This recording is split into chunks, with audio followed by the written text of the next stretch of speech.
Ang ganda naman ng takbo ng trades ko ngayon. So today, for today, Ginagawa mo. today lang, today.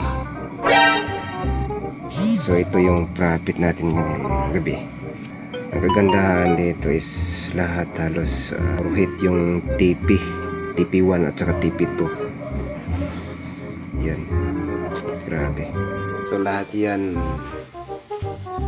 halos TP. Yan, TP1, TP2. Yung total na profit ngayong gabi nasa 39.63. So okay na to guys, pwede na matulog.